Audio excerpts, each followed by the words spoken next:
Happy birthday, Dead Centre Brewing. It's their second anniversary. They haven't been able to celebrate it in quite the way they would want to. I'm sure that they would want to have a big bash and get everyone into the tap room for pizza and beer and to crack open one of these special beers, which is up next. So happy birthday, Dead Centre Brewing.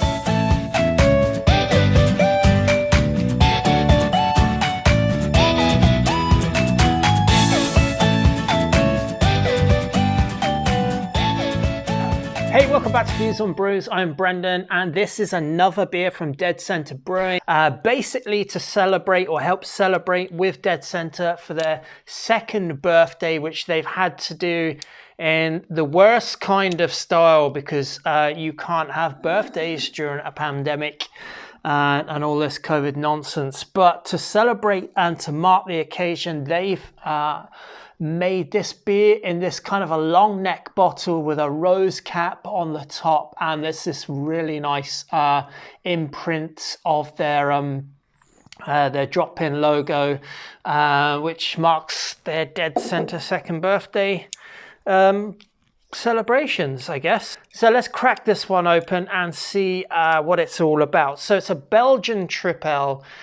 I wonder how thick this wax is or isn't. I've stopped trying to fight the wax these days. I'm actually opening the bottle cap there. I usually just use a waiter's. We're getting there. Oh yeah, that's cool. Okay, so it's a Belgian Tripel. By the way, I've got a really nice Vestamal Trappist style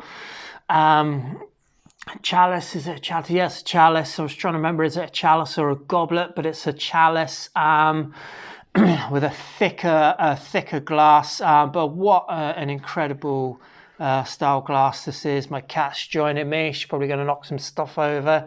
Anyway, cheers, sláinte, and happy birthday. Let's see, is this a Belgian Tripel with a decent head on it?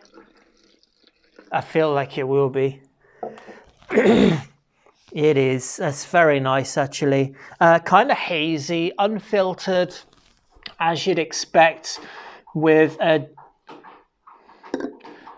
I don't know if you can hear that, but that's my cat. She's clawing up the whole place. It looks fantastic. Nice bright orange colours. There's always a little bit of depth of malt character because Tripel as a style is, between sort of 7.5%, 9%, 10% even.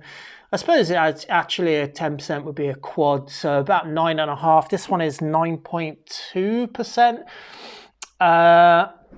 And it's aged in a sherry barrel. So unlike my own homebrew Tripel, where I get a massive head on it, this one here has a head that's slightly dissipating. I'm expecting that to happen based on the fact that it was barrel aged. Anything that goes in a barrel, you're struggling with high alcohols. Sometimes if you're going in, sherry's a fortified wine, so, anytime you add acidity to beer, you're going to drop the pH and lose the head on the beer.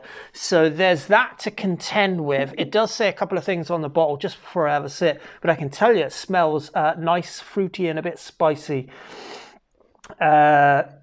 Chateau Pilsner, Chateau Milano, which is going to give it that nice flavour or nice colour as well. I don't really know much about Chateau Milano. Inverted sugar, which is traditional to get the ABV up in Belgian beers. And Northern Brewer and Saaz hops. Well, Saaz is absolutely one of my favourite spicy, peppery, noble hops. And it's got Belgian Abbey yeast in it, which is classic for, a lot of Belgian style beers. Batch number 1, and yeah, that's it, 9.2%. Precious Cargo, let's give it a go. It's got all of that nice sort of sweet caramelly malts going on in there. The nice bit of what you expect from a Tripel, which is that spicy edge to it, and the hops are going to add to that, although I expect them to be dulled down just a little bit due to the fact that it's been in the barrel. Yeah, not too much of the I'm not sure if I'm getting sherry there.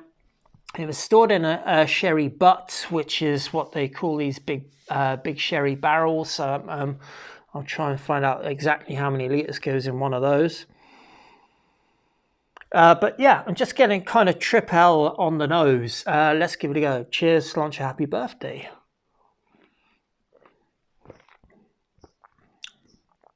Oh yeah, okay.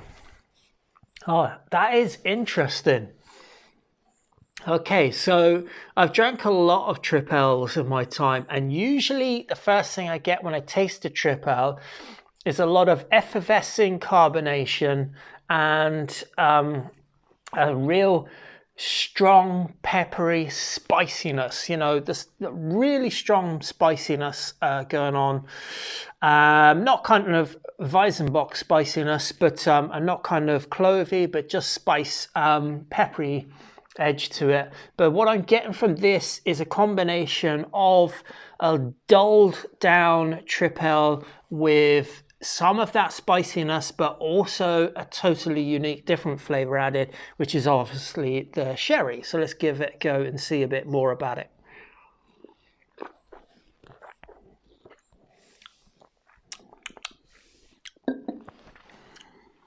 So there's a little bit of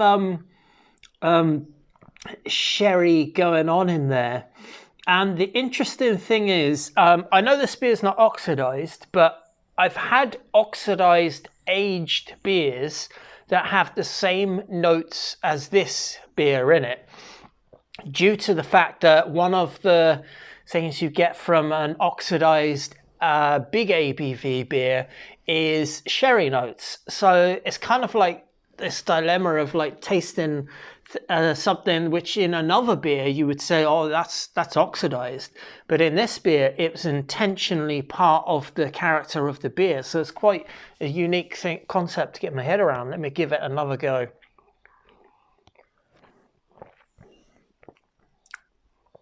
It's really rich. The sweetness that you get from the malts in the Tripel and the fact that, you know, the sheer volume of the malt that was used to make it is then almost compounded or doubled by the amount that's added from the fortified wine. So fortified wine, sherry, is just, you know, wine with extra alcohol in it to fortify it, to keep it for longer. And they just do these in different ways, all the different fortified wines, vermouths and all that kind of stuff. But this one here, I'm going to need to taste it again. It's kind of like the first time that I've ever tasted anything like this, I have to say. Obviously, all of those unique sort of sweet wine elements to the sherry that you normally get from a sherry. A bit of smooth warmth going on in there. Not anything like herbal, or not anything like vermouth warmth.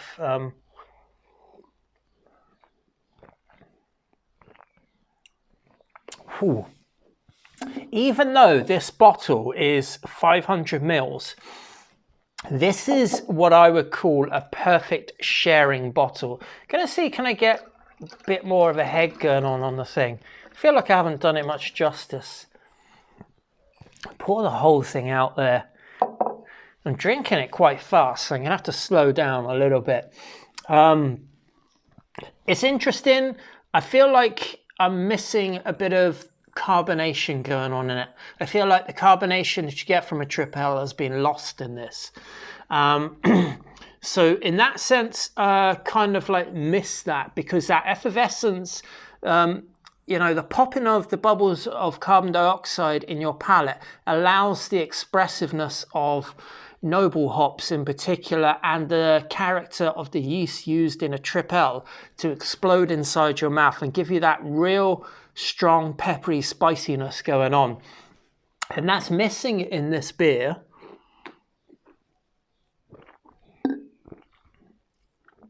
And yet it is there, but it's kind of like eclipsed by more sweetness that kind of dulls down that spiciness. And you can see there's not much carbonation going on in it. It's nice beer, but I'm not blown away by it, if I'm completely honest.